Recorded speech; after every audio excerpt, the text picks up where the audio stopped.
Good afternoon. Guess what time it is? It's time for another Armor of Yah devotional. Worldly influence on John. In Matthew chapter 11, verse 2 through 3. Now let's get started. Matthew chapter 11, verse 2 through 3. Now when John had heard in the prison the works of Christ, he sent 2 of his disciples, and said unto him, Art thou he that should come, or do we look for another?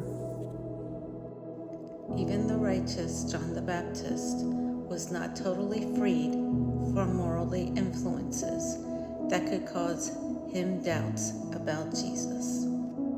The Lord's ministry did not completely square with what most Jews, including John, thought Messiah would do.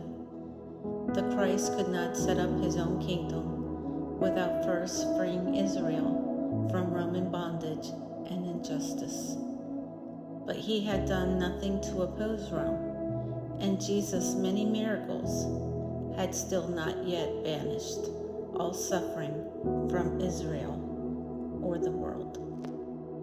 A common misunderstanding was that the other prominent men would precede him, perhaps Elijah, Jeremiah, and some other prophets. When Jesus later asked the apostles who people thought he was, they replied, some say John the Baptist, who by then was already dead, and others, Elijah, but still others, Jeremiah, or one of the prophets. You can find that in Matthew chapter 16, verse 14. Okay, let's try this again. I keep getting tripped up on this one word, but you'll know which one it is. The distorted and world-based ideas about the Messiah, with Jesus not fitting their preconceived notions, almost inevitably, yay, I got it right, rubbed off on John. Then some Jewish leaders challenged Jesus by asking, how long will you keep us in suspense? If you are the Christ, just tell us plainly. To this Jesus responded, I told you, and you do not believe. The works that I do in my Father's name, these testify of me. And you can find that in John chapter 10, verse 24 through 25.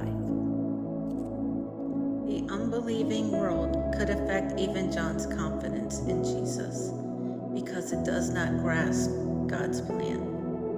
Since such things are foolishness to them, and they cannot understand them. You can find that in 1 Corinthians chapter 2, verse 14, and also John chapter 10, verse 26. Worldly, unbelieving thinking will always try to sow doubts regarding the truth of Christ.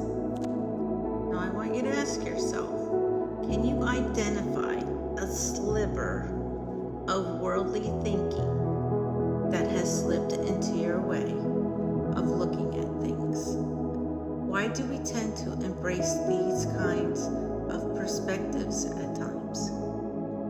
What do you do when you detect an unbiblical line of thought taking hold in your mind and attitude?